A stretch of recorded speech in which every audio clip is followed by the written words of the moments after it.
Wanita itu membeli ribuan dolar di supermarket. Tidak hanya tidak menghabiskan sepeser pun, bahkan membiarkan supermarket mengembalikan uangnya. Ada juga ruang penyimpanan seperti supermarket di rumah, digunakan untuk menyimpan makanan dan kebutuhan harian. Missy adalah seorang ibu rumah tangga. Di ruang penyimpanannya, sudah ada lebih dari 300 botol soda, 800 kaleng makanan bayi, 200 kaleng tisu bersih dan 1.200 bungkus baterai. Dan ini bukan merupakan barang yang paling dia banggakan. Di sebelah ruang penyimpanannya, ada sebuah ruangan yang didedikasikan untuk kupon. Ini bisa menjadi tumpukan kertas tidak berguna bagi orang lain. Tapi dalam pandangan Missy, itu adalah voucher belanja 2 juta dolar. Hobi terbesarnya adalah mengumpulkan kupon dari majalah dan pergi berbelanja di supermarket. Setiap minggu dia mengumpulkan 5.000 kupon dari berbagai majalah. Jadi dia membangun sebuah ruangan kecil untuk menyimpannya. Meskipun beberapa voucher belanja membatasi jenis pembelian, juga tidak menghambat antusiasmenya untuk membeli. Makanan kucing ini dibelinya dengan harga murah dengan kupon. Tapi dia bahkan tidak punya kucing di rumahnya. Lihat ini, mungkin Anda akan pertanyakan, begitu banyak barang bagaimana dia menghabiskannya? Tapi tidak begitu. Putra Missy adalah seorang prajurit, jadi dia mendanai banyak tentara di lapangan.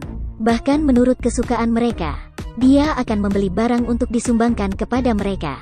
Rumah tetangga jika kehabisan barang, maka mereka akan ke rumah Missy untuk mengambil barang. Kita tidak perlu membeli sampo, tidak perlu membeli sereal atau perlengkapan bayi. Aku belum membeli bubuk cuci sejak tahun lalu. Dalam setahun saja bisa menghemat 60.000 dolar. Dari kata-kata Missy, tanpa bekerja dia bisa menghasilkan 60.000 dolar. Hari ini, Missy dan temannya membawa setumpuk kupon. Mereka akan memilih supermarket yang beruntung. Deterjen 6 dolar, 49 beli 1 gratis 1. Kupon 3 dolar pakai 2 kupon. 2 botol setara dengan hanya 0,49 sen. Missy langsung mengambil 1 troli.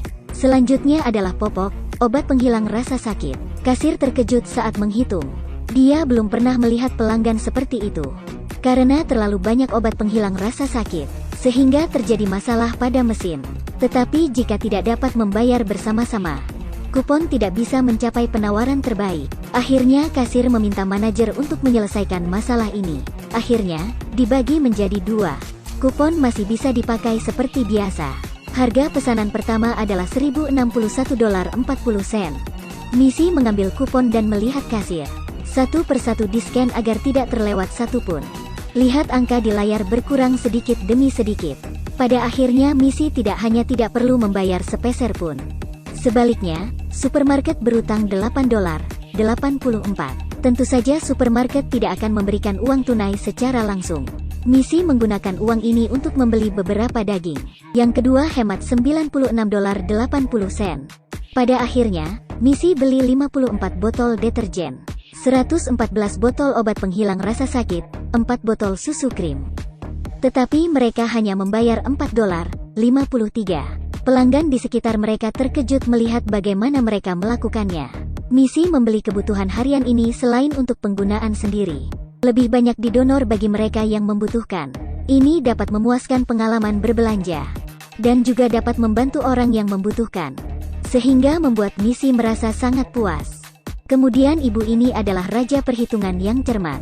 April adalah ibu dari 7 anak. Baginya menggunakan kupon telah menjadi bagian yang sangat diperlukan dalam hidupnya. Setiap minggu April akan meminta bantu seluruh anggota keluarganya. Habiskan 16 jam untuk mengumpulkan kupon dari setiap toko. Kemudian potong kupon dengan penawaran terbaru dari majalah. Di ruangan bawah tanahnya, dia menyimpan lebih dari 200 botol saus barbecue, 500 botol saus Italia. Deterjen yang dapat digunakan untuk 2 tahun. Ada juga ruangan yang digunakan untuk menyimpan makanan ringan. Untuk mencegah anak-anak mencuri makanan, April mengunci ruangan itu. Setiap kali kunci pintu terbuka, anak-anak selalu menyadarinya. Mereka segera masuk untuk memilih makanan ringan. Barang di dalam ruangan bawah tanah bernilai lebih dari 30.000 dolar. Hari ini April akan membawa 7 anak ke supermarket untuk belanja. Untuk menyetok beberapa kebutuhan lain yang sering dikonsumsi. Tapi dia hanya membawa uang kurang dari 100 dolar. Setelah keluar dari mobil, anak-anaknya mengambil keranjang belanja mereka. Anak-anak mengkonsumsi lebih banyak bahan pokok. Jadi pemberhentian pertama adalah pasta Itali. Harga awal $1.69. Harga promosi $1. Kupon $1. Ini setara dengan tidak perlu menggunakan uang. Bukankah ini akan mengambil semua pasta di rak? Selama gratis, selalu yang terbaik. April memimpin di depan, memilih produk dengan diskon terbaik, lalu mengarahkan anak-anak untuk mengosongkan rak. Ini seperti sedang mengosongkan supermarket. Kadang-kadang mereka juga akan menemukan kupon yang ditempelkan di barang. Tetapi tidak semua kupon akan diambil April tanpa penolakan. Jika kupon tidak mencapai kekuatan pembelian yang optimal, April tidak akan membeli dengan banyak. Setelah 2 jam menyeleksi di supermarket, dia membawa 7 anak untuk membayar dengan 6 tumpukan keranjang belanja. Ini seperti salah satu keluarga paling terkenal di supermarket. April mengeluarkan setumpuk kupon. Melihat saldo di komputer terus berkurang, tampaknya dia sedikit gugup. Baru setengah komputer tiba-tiba mengalami masalah. Kupon telah mencapai jumlah maksimum komputer. Tidak ada cara lain, mereka terpaksa memanggil manajernya. Manajer melirik komputer dan bilang bahwa dia juga tidak bisa memperbaikinya. Hanya bisa meminta programmer untuk mengubah jumlah kupon. Programmer bilang bahwa jumlah tersebut terlalu besar sehingga meningkatkan beban kerja. Kode kupon hanya dapat dimasukkan satu persatu oleh kasir. Setelah menunggu beberapa puluh menit, April membeli 32 botol minuman olahraga, 60 kantong salad, 200 kotak pasta Itali. Dia hanya membayar $33.61. Bisa dikatakan penghemat uang yang paling jago. Makanan ini tidak hanya bisa dimakan keluarganya selama beberapa bulan, juga dapat didonasi untuk membantu banyak orang yang membutuhkan, agar para gelandangan bisa memakan dengan kenyang. Apakah ada orang seperti ini di sekitar Anda?